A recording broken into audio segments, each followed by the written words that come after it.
Ok, primero presentarme un poco. Mi nombre es Adrián Esquiavelo.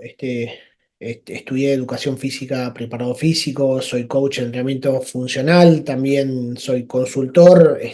Me formé como técnico de administración de empresas y en marketing digital. He hecho también algún tipo de certificaciones internacionales como EXOS y FMS y bueno, tuve la suerte y el trabajo de compartir todos mis conocimientos y la experiencia sobre todo en países como Argentina, Ecuador, Perú, Uruguay, Paraguay, Colombia, Brasil también, El Salvador, Bolivia, México, Chile. Tuve la suerte de trabajar bastantes en esos países de manera presencial con formaciones para las dos empresas que trabajo. Una es Active, que tiene todo lo que son modelos de entrenamiento funcional y formación para entrenadores, y franquicia de gimnasios funcionales, actualmente con 16 unidades, y FitCode, que es una empresa que hace asesoramientos y capacitaciones también de manera integral para la gestión de gimnasios, centros, clubes deportivos, entrenadores, etcétera. Entonces, desde ahí viene un poco el bagaje de la experiencia, ya más de 14 años trabajando con estas dos empresas, y siempre en el rubro del fitness y el entrenamiento. Y en esta oportunidad hay algo que siempre comparto en mis redes sociales que tiene que ver con cuáles son las habilidades que tienen que tener todo tipo de entrenador para convertirse en un entrenador un poco más integral, ¿no? Un entrenador de 360 grados que pueda también trabajar con habilidades duras y habilidades blandas con el fin de impactar positivamente en las personas. Ya metiéndonos en el tema, cuando nosotros trabajamos con personas, muchos años trabajé como entrenador personal. Tuve la suerte y la posibilidad de trabajar con distintos tipos de personas, más allá que por ahí nuestra formación nos hace siempre pensar en esas personas de rendimiento, de alto rendimiento, o de reportes recreativos. Hay personas que vienen porque quieren bajar su colesterol en líneas generales, aumentar su masa muscular, bajar de peso como objetivo, mejorar el descanso, aumentar sus energías, sentirse mejor, tener su propio espacio donde las personas puedan solamente pensar en algo que tiene que ver para su salud, reducir el estrés, realizar un deporte sin lesionarse, cambiar el estilo de vida. En líneas generales, las personas buscan, en líneas generales, buscan su bienestar. Entonces, desde el concepto más técnico hay principios que tienen que ver con el movimiento, que es cómo nos generan y cómo nos acepta la industria como profesionales en movimiento humano. La industria nos empieza a generar una aceptación y dice que tal entrenador o tal entrenadora es un profesional de la industria del cuerpo humano, y esos principios son importantes desarrollarlos siempre con el fin de que las personas mejoren su calidad de vida. Esto ha cambiado en la industria porque generalmente hace muchos años atrás, la industria, quizás no tanto, incluso hace más de 20 años o algo así, la industria iba, generalmente las personas iban por fines estéticos a los entrenamientos, y hoy van por otros fines que tienen que ver con un poco la salud general. Estos principios, el entrenador habla primero de no dañar a las personas. Esto es importante, que las personas cada vez que vayan y recurran a entrenar a un centro deportivo, a un gimnasio con un entrenador personal o una clase, es importante que no se dañe a la gente. La mayoría de las personas salen con generalmente muchos dolores. Entonces, principios del entrenador tiene que ver con no dañar demasiado, y si hay algún tipo de dolor, avisarle a la persona para que esa persona mejore al segundo día o pueda seguir en movimiento.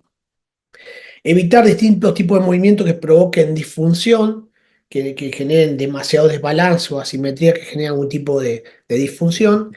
El tercer punto es trabajar en la función con el fin que ese cuerpo humano funcione mejor. Si funciona mejor y se alimenta correctamente y pueda descansar y puede reducir la cantidad de estrés, y tiene distintos tipos de recoveries o recuperadores, es probable que esa persona se vea mejor estéticamente, funcione mejor su cuerpo, pueda desempeñar sus tareas deportivas y de vida cotidiana de la mejor manera. Y también tiene que ver con que se pueda adaptar con el fin de que esa persona genere habitualidad, que regrese, obviamente, y que pueda mejorar. En fin, que primero se mueva y luego se mueva mejor es uno de los principios importantes como entrenador. Dentro de los sistemas que tenemos, es importante entender que el primer sistema es la adaptabilidad. Tenemos que intentar que la persona se adapte al sistema o al entrenamiento que va a realizar o al movimiento que va a realizar. El segundo es que sea dinámico.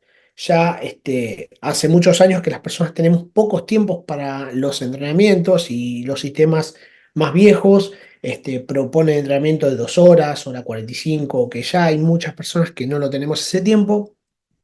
También el sistema tiene que ser funcional, no de entrenamiento funcional, pero que sí respete la funcionalidad del cuerpo humano y por supuesto que tiene que tener la aceptación. Dentro de ese sistema es interesante primero entender que el movimiento va a mejorar a la persona, o sea, tengo que intentar que primero se mueva, después mejorar su rendimiento y por último mejorar sus destrezas. Esto sigue una línea que habla que la pirámide de la mejora de la persona se trata en mejorar los conceptos de la movilidad, los conceptos de la estabilidad y los conceptos de los patrones de movimiento. O sea, lo primero que yo tengo que establecer es que las personas tenemos algunas funciones en cada articulación que respeta la movilidad, algunas funciones en las articulaciones que respetan la estabilidad y mejorar la parte de sincronización a través de patrones de movimiento. Esa es como la base de la pirámide. ¿Para qué? Para luego desarrollar fuerza, potencia, velocidad y resistencia. ¿Por qué no puedo desarrollar fuerza sin no tener la movilidad? Bueno, porque hay patrones que requieren mejorar esa movilidad y mejorar la activación de la estabilidad y trabajar los patrones de movimiento de acuerdo a la sincronización. Entonces es importante que como base de la pirámide poder establecer que la movilidad, la estabilidad y los patrones de movimiento son como la base y desde ahí poder construir fuerza, potencia, velocidad y resistencia para después, por supuesto, pasar a las habilidades deportivas. En cuarto, a lo técnico es interesante esto, poder desarrollarlo con el fin que la persona obtenga salud. Ahora, siempre nos hacemos la misma pregunta, ¿qué tengo que hacer? ¿Por qué lo hago? ¿Y cómo lo hago? Establecer primero lo que hago, que tiene que ver con un concepto más técnico, después empezar a pensar por qué lo hago y por último, estabilizar y decir, bueno, ¿cómo lo hago? Nosotros hemos aprendido en la educación física, como deporte, licenciatura en deportes y actividad física, en cursos de entrenamiento funcional, entrenamiento personal, instructorados, cursos, talleres, todo lo que refiere al qué. Sistemas de trabajo, certificaciones de entrenamiento funcional, talleres de CrossFit, distintos tipos de variables que nos permiten decir, bueno, esto es una densidad de trabajo, este es el tipo de trabajo, este es el trabajo, esta es la pausa, estas son las repeticiones que va a requerir, etcétera. Ahora, si tenemos a toda esta gente, que es gente común y corriente también, que quiere bajar el colesterol, mejorar el descanso, bajar de peso, aumentar la masa muscular, etcétera, tenemos que nosotros generar esa habitualidad en la persona. ¿Para qué? Para construir un hábito. Y por supuesto generar un acompañamiento en líneas generales, que la persona pueda sentirse acompañada. Y en esa acompañada voy a tener que trabajar, aparte del qué, la empatía, que es, por supuesto, ponerme en el lugar del otro, intentar mejorar mi capacidad de escucha como entrenador, entender cuál es la sensibilidad que yo tengo que tener para que esa persona pueda generar esa habitualidad en el entrenamiento, generar una buena colaboración o cooperación, también ser lo más tolerante posible y motivar, que ese es el cómo lo voy a llevar adelante. Entonces, siempre digo lo mismo, cada vez que abro mi caja de herramientas de entrenador, yo debería tener formación en habilidades blandas y formación en habilidades duras. Formación en habilidades duras tiene que ver con certificaciones, talleres, cursos, etcétera. Formaciones blandas es cuál es mi capacidad de escucha, cuál es la capacidad que tengo de flexibilizar los entrenamientos, cómo motivo a la gente, en fin, trabajar el qué y el cómo junto. O sea, qué es lo que hago y cómo lo hago en conjunto. Eso es importante para poder tener un balance de cómo impactar con las personas. Porque si yo solamente entiendo el qué, como sistema de entrenamiento, como sistema de trabajo, como certificación, es probable que me convierta en un entrenador que solamente piensa sobre sistemas de entrenamiento y no adapta el entrenamiento al público.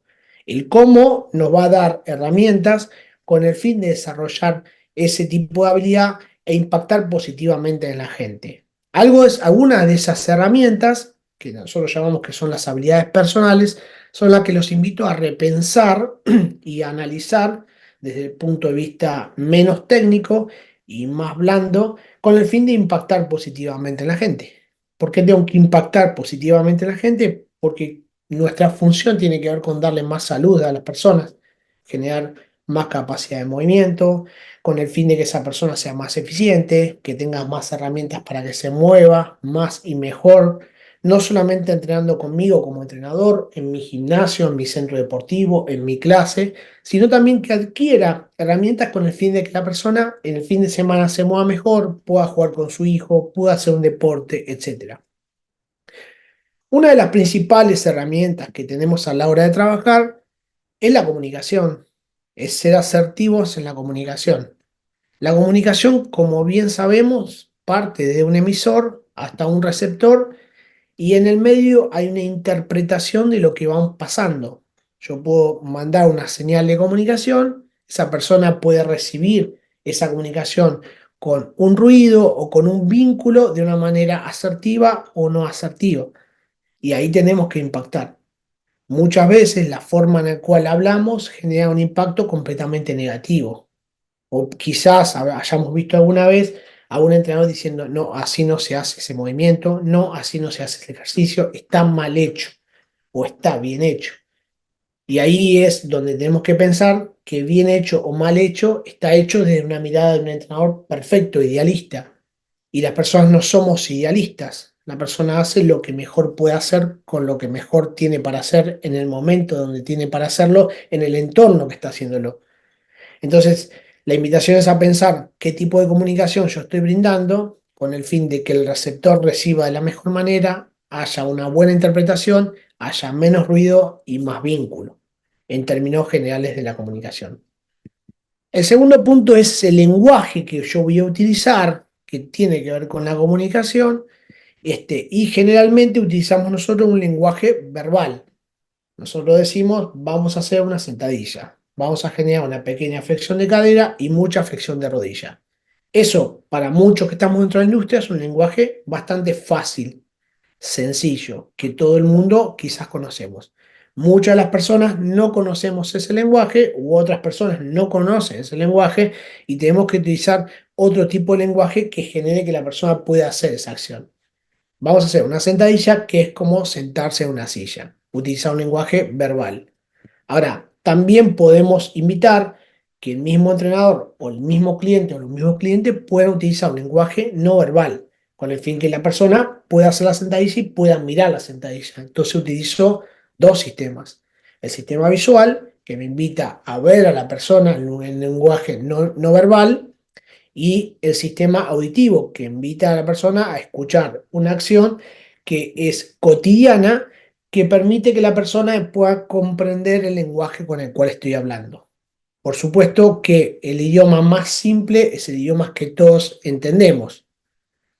En la comunicación más asertiva, a nosotros nos enseñaron como entrenadores, incluso en distintos tipos de instructorados o profesorados, que hablar de una manera que la gente no conoce nos hacía más profesionales y es completamente opuesto. Hablar un lenguaje que la gente conoce nos hace más, que nos impacta de una manera más positiva con las personas. Entonces ahí vamos a analizar cómo es el lenguaje en el tono de voz. Fíjense que para impactar positivamente con la persona, el tono de voz requiere como un 40% en las acciones que voy a realizar. Lo mismo es con la información. Generalmente cuando yo traduzco esto en información es el 7% y lo mismo pasa con lenguaje corporal, el 55%. Esto es algo que nos toca ver dentro de la industria, que es importante empezar a mejorar, que es cómo es la posición de mi cuerpo a la hora de dar clases o a la hora de estar trabajando con personas o a la hora de estar en mi gimnasio. Mi actitud corporal requiere estar activo con el cliente, estar atento al cliente. No puedo estar sentado, no debería estar usando el teléfono móvil, debería estar mirando e impactando con la persona.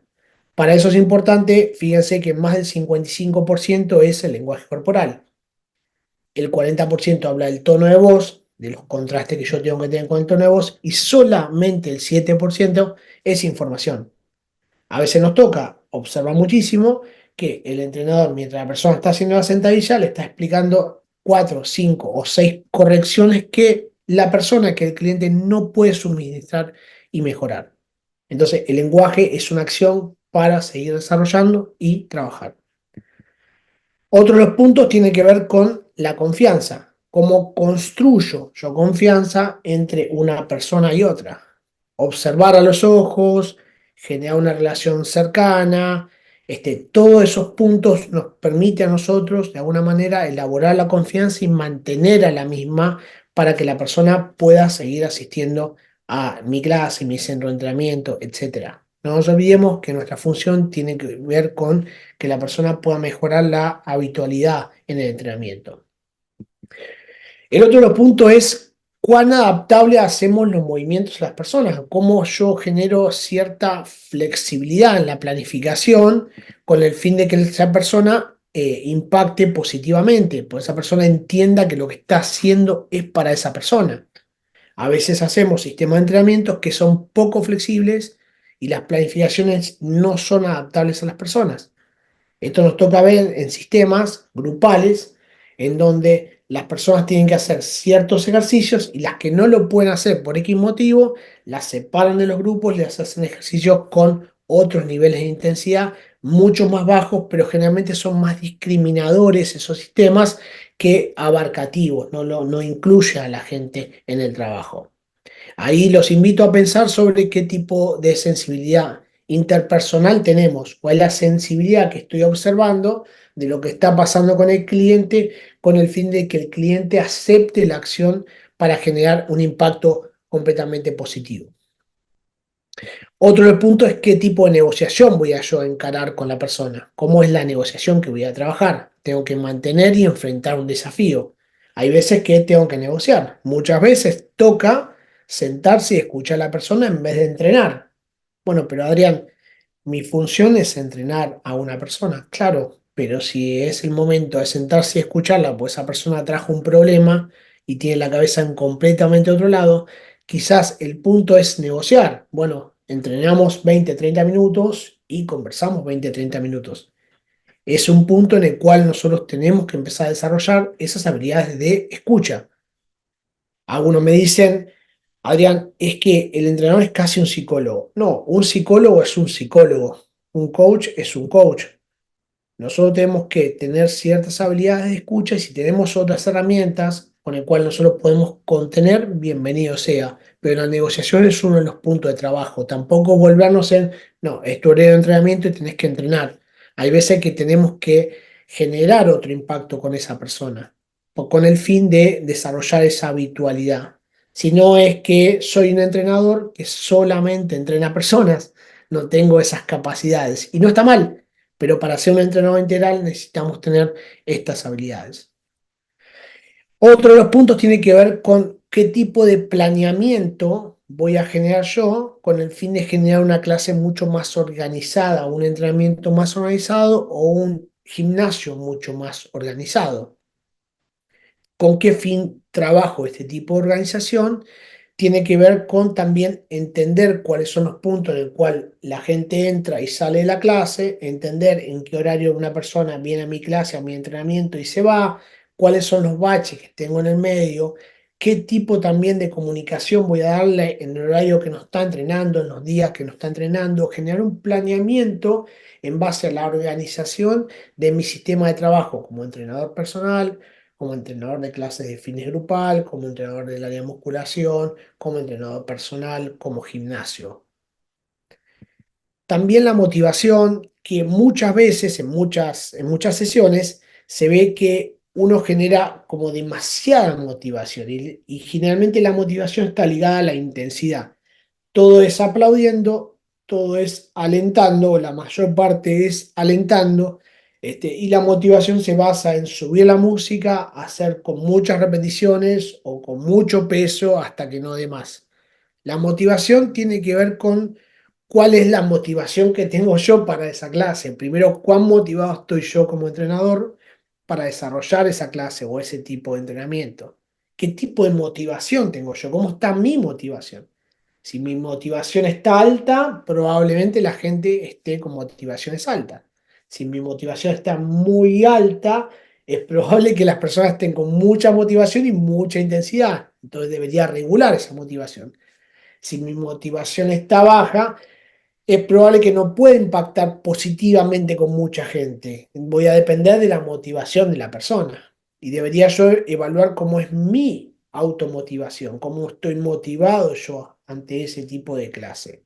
Hay un libro muy interesante para empezar a leer que se llama Sensorialmente, de Stanislao Bardach, que habla cómo son las intensidades de las emociones que voy teniendo y cómo regular esas intensidades con el fin de no pasarme de rosca y no quedar muy plano. Significa que no quedarme más al extremo del cero y no irme más cercano al 100. Estar en el medio con el fin de impactar en cada una de las personas. En la motivación es importante entender cuáles son los objetivos. La motivación está directamente ligada a los objetivos. Yo estoy motivado cuando estoy haciendo algo en función a mis objetivos. Si mis objetivos son entrenar y mejorar mi capacidad de resistencia en el fútbol y lo que estoy haciendo tiene que ver con ese objetivo, bienvenido, estoy súper motivado y mi motivación aumenta. Si lo hago solamente porque tengo que entrenar, voy a tener bastantes problemas para mantener eso mismo. Y la motivación también está ligada con las personas que inspiran.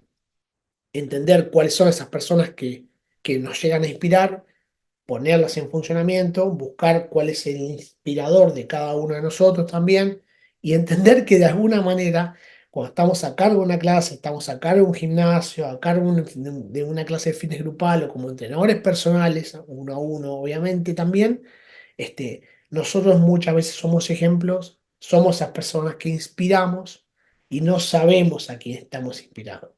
Entonces, hay un dicho que habla de esto y dice, cuidado y no bajes los brazos, nunca sabes a quién inspiras. Entonces es interesante eso para que siempre podamos trabajar con más fuerza. En línea general tenemos la comunicación, el lenguaje, la confianza, la adaptabilidad, la negociación, la organización y la motivación. Estas son algunas de las herramientas que permiten a esta persona generar ser un ser, justamente con el fin de estar y mejorar ese bienestar, que es el bienestar que habíamos hablado antes. Ser como persona, primero, tener herramientas duras, formaciones duras, educación física, entrenamiento, certificaciones, talleres, cursos, ¿ok? Y también tener herramientas blandas. Hay un testeo que nos permite trabajar. Yo después, cuando seguramente si tienen la posibilidad de tener este tipo de presentación, van a encontrar un link en una página que permite tener un testeo de manera gratuita, se llama Hogan.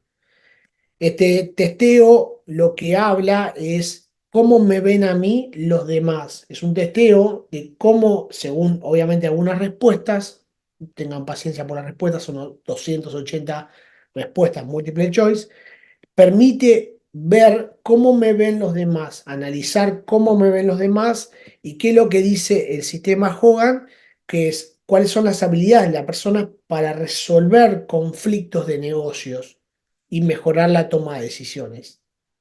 Por supuesto que en este sistema Hogan aprendemos a trabajar con un análisis de 7 escalas: la estabilidad emocional, la ambición, la sociabilidad, la sensibilidad interpersonal, el altruismo, la curiosidad y los estilos de aprendizaje.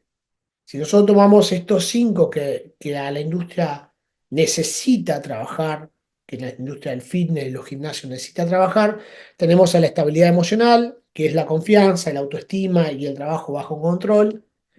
También la sociabilidad, cómo uno trabaja en la interacción, la sensibilidad interpersonal, qué tipo de calidez y tacto tenemos, el altruismo, ayudar independientemente de un recurso económico, una transacción económica a los demás. Curiosidad, qué tipo de creatividad tenemos, cuál es el potencial creativo. Y podemos trabajarlo de esta manera, con la estabilidad emocional del 1 al 5, cómo es la confianza que tenemos en uno mismo, qué tipo de confianza yo creo en mí, cuánto yo tengo de confianza, siendo 5 el mayor valor y 1 el menor valor, qué tipo de aceptación tengo y cómo trabajo bajo presión, porque el sistema de entrenamiento personal y no personal, grupal, en un gimnasio, tiene trabajo bajo presión, estamos trabajando con personas, no estamos trabajando con cuerpos. Entonces, ¿cómo es mi estabilidad emocional? ¿Cuánto es mi confianza? ¿Cuánto es mi aceptación? ¿Y cómo trabajo bajo presión? Luego tenemos la parte social. ¿Sí? ¿Qué necesidad social tengo? ¿Me gusta trabajar en una computadora y no hablar con nadie? ¿O disfruto yo de la interacción social? ¿Soy de salir con la gente? ¿Soy de compartir con amigos? ¿Soy de estar con otras personas? ¿Qué tipo de sociabilidad tengo? Analizar cómo me ven los demás en términos sociales. ¿Ok? Luego es la sensibilidad interpersonal, que para mí es una de las claves importantes del Hogan. ¿Cómo es mi calidez? ¿Cuán cálido soy para con los demás?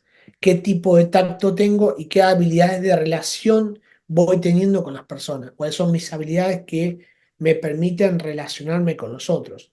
La calidez es un punto importante, habla también de la cercanía. El tacto es otro punto interesante que nos permite de alguna manera evaluar lo que estoy diciendo y cómo lo digo, encontrar las palabras correctas para con las personas y cuáles son mis habilidades para relacionarme.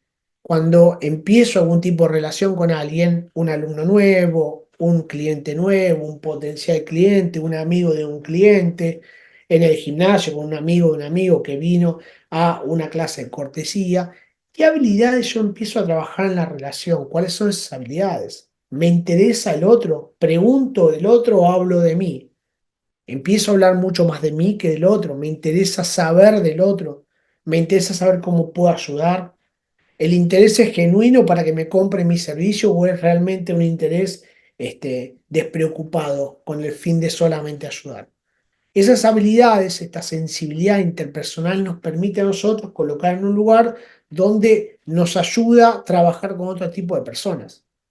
Y quizás alguno o alguna que tenga ciertas problemáticas para trabajar la sensibilidad interpersonal, que no está mal tener esa problemática, que si la tenemos y entendemos que la sensibilidad interpersonal es una de las habilidades que nos falta mejorar y trabajar, que tenemos menos luz para trabajar, está más en la oscuridad. Bueno, ok, mejorar el sistema de calidez, mejorar el tacto y mejorar la habilidad de relación con las personas, mejorarla.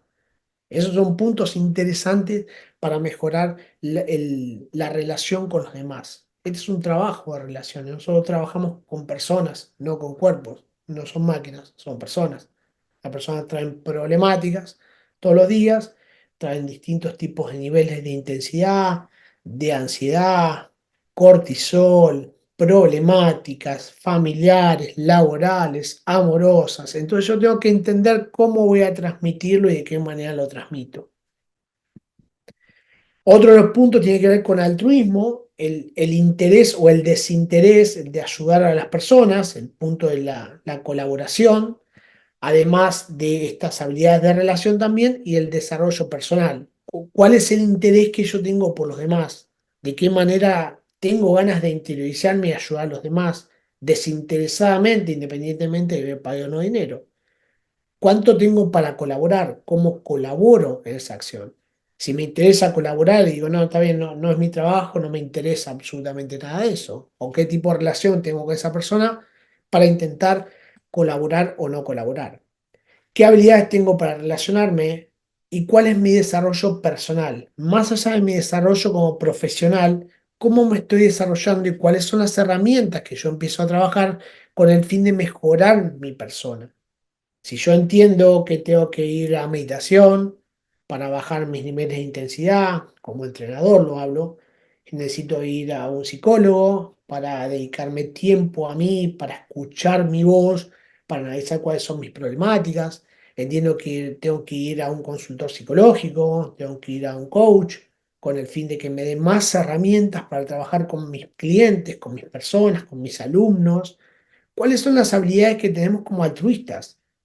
Porque nuestra función es ayudar. Nosotros tenemos en la empresa, tanto en Acti como en Fitco, muchos clientes, trabajamos con muchos clientes en consultoría, en formación de entrenadores y en las franquicias. Y tenemos algunos que no son clientes y que siempre nos preguntan de alguna manera cosas, porque no pueden ser clientes, porque no contratan el servicio, por un montón de situaciones.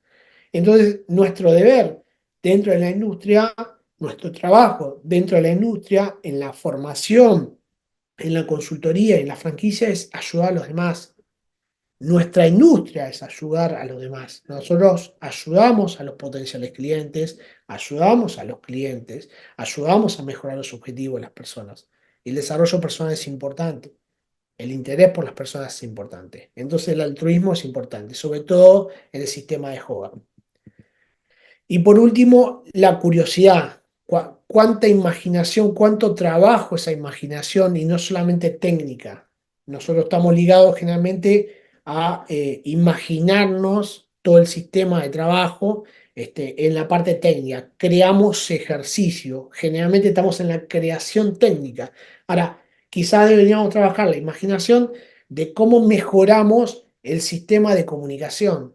Cómo imagino yo una clase con un entorno más amigable y menos destructivo de la industria?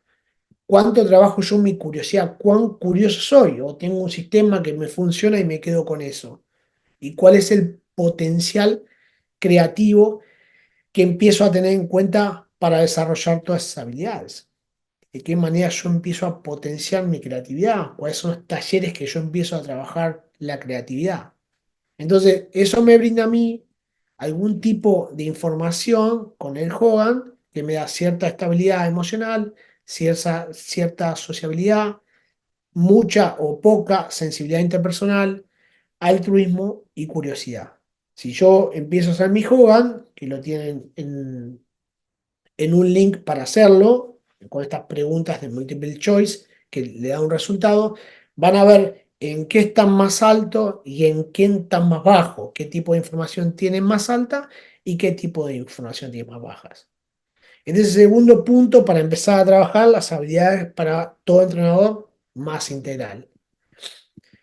Ahora, ¿qué es importante después? Analizar cuáles son los comportamientos de las personas. Yo tengo que establecer mis herramientas que tengo como entrenador, analizar cómo mueven los demás, como el Hogan, y chequear cuáles son los comportamientos para entender cómo funcionamos las personas. Fogg, que es un científico social, lo pueden googlear, habla sobre la simplicidad en el trabajo, que a la hora de trabajar y cambiar un comportamiento, si hacemos algo simple, va a ser mucho más fácil que la persona cambie. Entonces, un elemento que motiva esa acción genera una mayor motivación con el fin de que la persona pueda hacer la actividad y mantenerla a lo largo del tiempo. O sea que cuanto más simple yo pienso un movimiento, cuanto más simple pienso una acción, cuanto más simple pienso una comunicación, es probable que más gente lo tome como un desafío y eso lleve a que pueda continuar el entrenamiento. Esto rompe un poco con lo que la industria viene o venía trabajando. Hay una evolución, por supuesto, en la industria, que habla sobre la corrección. Nosotros nos sentimos grandes entrenadores cuando estamos todo el tiempo corrigiendo. Deberíamos evaluar que la corrección es parte de eso, está bueno, pero también deberíamos cambiar ese concepto y entender que mejorando la comunicación, mejorando la simplicidad con la cual le bajamos la información, es probable que tengamos un impacto mayor. Foca habla de tres puntos interesantes. Uno de ellos se llama disparador, según él, y es una acción que provoque un desafío. Desafiar a la persona con un movimiento, desafiarla con un ejercicio, desafiarla con un gesto. Mira, vamos a hacer este movimiento, este gesto. Y por supuesto que el desafío sea simple, ¿no? Segundo, es comprender qué tipo de herramientas conoce a la persona, qué tipo de herramientas tiene para ejecutar ese desafío. Y tercero, motivarla en base al objetivo. Yo debería conocer cuál es el objetivo de la persona, proponerle un desafío entendiendo la habilidad de esa persona. Entonces él dice que a la hora de desarrollar esta actividad, yo tengo la motivación y tengo la habilidad de la persona, y la motivación tengo mucha o poca del lado vertical y difícil o fácil del lado horizontal, y la curva de aprendizaje tiene que ver con esto, con el disparador. La conducta se modifica cuanto más fácil es. Si yo tengo mucha motivación y es muy difícil, el trabajo no genera cambios. La conducta se modifica cuanto más fácil es ese disparador y le permite que la gente pueda trabajarlo. Por ende, el comportamiento de una persona sería como una fórmula física, debería ser directamente proporcional a la motivación que tiene, por la habilidad que tiene, por el disparador. Yo debería también evaluar cuál es la motivación de la persona en términos de objetivos, qué tipo de habilidad tiene esa persona. Vas a decirme, pero Adrián, yo encuentro que mi cliente no tiene tanta habilidad, quizá tiene poca habilidad. Bueno, encontrar cuál es su habilidad, cuál es el punto en el cual yo puedo establecer que esa persona se siente cómoda haciendo esa acción, proponerle un desafío y generar un disparador. Y ahí motivarla en función al objetivo. Ahí tenemos un cambio de comportamiento. ¿Y por qué, Adrián, necesitamos trabajar un cambio de comportamiento? Bueno, porque si yo quiero generar un nuevo hábito para las personas, debería generar un nuevo comportamiento diferente. Si no, la persona se va a seguir levantando en la mañana, va a empezar a entrenar y cuando venga el frío deja de entrenar. Entonces eso no es un cambio de comportamiento. La persona va a entrenar con frío porque el entrenador tiene en la cabeza su objetivo, la motiva y la desafía. Si yo todo el tiempo le propongo desafíos que la persona no puede hacer o la ejecución le requiere demasiada carga, demasiada energía de desarrollo y su cabeza le dice a su cabeza no lo puedo hacer, no lo hago, el entrenador está siempre corrigiéndome, es probable que en algún momento la persona sienta que ese no es el lugar o ese no es el tiempo que necesita para lograr su objetivo. Y ahí la invitación es a pensar en un cambio de comportamiento de las personas, en cómo yo intento generar un cambio en ese comportamiento y cómo genero un impacto completamente diferente. Entonces, ¿nuestra función está en el trabajo de comportamiento? Claro, claramente sí. Nosotros dejamos de ser entrenadores convencionales, dejamos de ser entrenadores de rutina. Porque si somos entrenadores de rutina, esto ya nos ganó.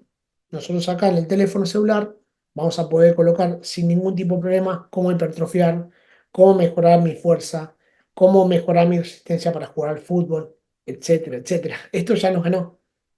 Lo que esto no sabe o no nos puede establecer es la motivación, la habilidad y el disparador. Esos son los tres puntos que nosotros deberíamos trabajar con las personas con el fin de generar un cambio en ese comportamiento y que la persona impacte de una manera positiva. La simplicidad es lo más importante. ¿Para qué? Para que esa motivación cambie ese comportamiento de la persona y la ponga en movimiento. Entonces, repasando lo que vimos antes, tiene que ver con entender cuáles son las habilidades que tenemos como entrenadores. Segundo es cuál es nuestro Hogan, cómo es nuestro Hogan en términos generales, cuál es nuestra sensibilidad interpersonal a la hora de trabajar con las personas, además cómo es nuestra estabilidad emocional, cómo estamos en lo social, si nos gusta estar con gente, si no, cómo estamos en el altruismo y cuál es nuestro nivel de curiosidad. También hablamos sobre Hogan, sobre los cambios comportamentales de acuerdo a Fogg, el disparador, la habilidad que tenemos y la motivación. Y ahora, no sé si alguna vez leyeron sobre cuáles son los cuatro acuerdos, es un libro muy interesante para trabajar con personas. Este libro nos invita a nosotros a proponer cuáles son las acciones que nosotros deberíamos tener para trabajar con las personas. Y acá es importante, cada vez que trabajamos con personas, primero no suponer. O sea, cada vez que tenemos algún problema o algún tipo de trabajo es no suponer lo que está pasando con los demás. No tomarlo nunca personal. Cada vez que accionamos con la gente es no tomar nada de lo que estamos haciendo de una manera personal, hacer siempre lo mejor que puedo hacer y ser lo más impecable con las palabras. Entender que cada palabra que estamos diciendo de alguna manera nos favorece o nos empeora en el camino de la mejora de comportamiento de la persona con el fin de que la persona pueda mantener su continuidad con la actividad física. No suponer, no lo tomes personal y hacer lo que mejor puedas hacer. No es que, bueno, voy a hacer esto porque esa persona no me pagó y me tiene que pagar mañana. Hacer lo que mejor pueda hacer uno, independientemente del dinero. Ser lo más altruista posible. ¿Por qué? Porque nosotros como entrenadores deberíamos movernos en tres líneas importantes, que esas son las líneas que tenemos para generar los cambios fuertes. La primera línea habla de cuál es la tarea que voy a desarrollar. Yo debería entender cuál es esa tarea como entrenador. Bueno, mi tarea es entrenar a la gente. Mi tarea es estar con la gente en movimiento. Mi tarea es bailar con la gente. Algunas personas que den clases de baile también. Entonces, ¿cuál es la tarea que yo tengo? Por segundo es que esa tarea esté desarrollada en las personas, esté pensada en la persona. ¿Ok? Y por último es evaluar cuál es el entorno en que voy a trabajar. Entonces, la tarea, la persona y el entorno. El entorno es el lugar donde va a ser la actividad. El entorno es el clima en donde se mueve la actividad. El entorno debería mejorar la capacidad que la persona pueda mejorar la tarea. El entorno es la música, el ambiente, el olor del lugar, la pintura, los mensajes que estoy desarrollando. Todo eso de alguna manera mejora o empeora para que la persona pueda volver a hacer actividad física o no. Si la música me gusta a mí o la música le gusta al cliente.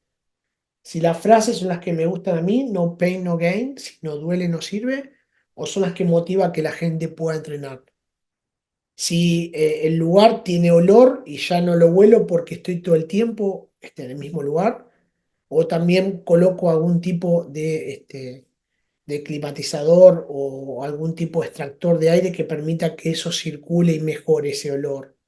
Entonces, el entorno va de alguna manera a empeorar o mejorar. ¿El lugar está ordenado o desordenado? ¿Está organizado o no organizado? La gente tiene que pasar caminando e intentando salir de las áreas donde están las mancuernas, las pesarruchas, las barras, etcétera, o es un lugar que está súper organizado para con la gente. El entorno impacta de una manera positiva o negativa con la persona. Y el cambio realmente está cuando yo me paro en el medio. Cuando lo que hago, que es la tarea, el entrenamiento, el sistema, está pensado para las personas que estamos haciendo esto, está pensado no para quizás atletas, o sí, si me dedico a trabajar con atletas, y el entorno es amigable para eso. Si me dedico a atletas, el entorno es amigable para los atletas. Si me dedico a personas recreativas, el entorno es amigable para las personas recreativas. Si me dedico a todo público, el entorno es amigable a todo tipo de público. Entonces el entorno es algo que de alguna manera modifica el comportamiento de la persona. La tarea es algo que modifica el comportamiento de la persona es algo que modifica el comportamiento de la persona. Eso es algo importante para poder desarrollar y evaluar qué tipo de acción nos permite mejorar con cada uno. Entonces, por último, y para cerrar, es importante establecer cuáles son los puntos de contacto para con la gente. Segundo es analizar cuál es el Hogan que tenemos cada uno. Hay una tabla para eso. Tercero es ver cuál es el FOG que tenemos o entender cuál es el FOG en términos de disparadores, habilidades, motivación. Y el cuarto es generar los cuatro acuerdos importantes para con la persona. Es no suponer, no tomarlo nada personal, hacer siempre lo que mejor uno puede hacer y ser lo más impecable con las palabras que tenemos.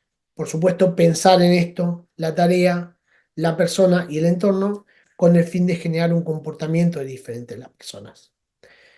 Y no olvidemos, a mí me encanta Marcelo Bielsa siempre, que nuestro negocio, nuestra industria es una industria de personas. Entonces, hagámoslo lo más personal posible.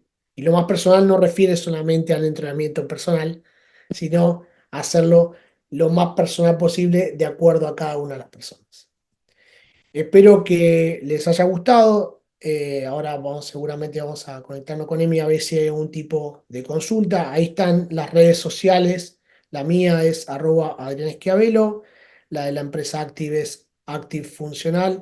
Y la de la empresa consultora es fitco.consultora para cualquier tipo de información que necesiten tener al cabo de estos días.